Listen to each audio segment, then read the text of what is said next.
Сведоци сме на вакви случаи кои што се зачестени и секако дека и компаниите ги пријавуваат кај нас, но и тие самите реагираат со тоа што пласираат веднаш соопштенија дека не стојат зад таквите наградни игри за граѓаните да наседнуваат.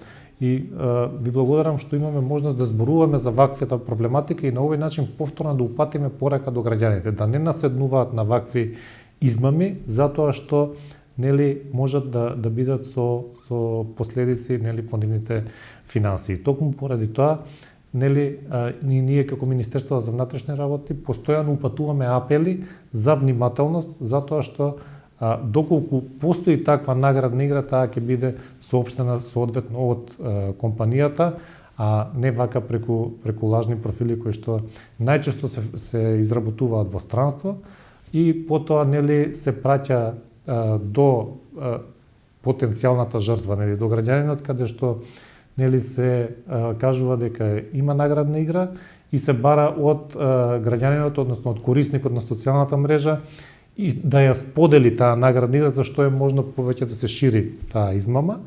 Потоа граѓанинот добива во инбокс дека фактички добил награда и за да ја подигне наградата му се бара да биде испратена личната карта од двете страни скенирана со цел за да се приберат тие лични податоци.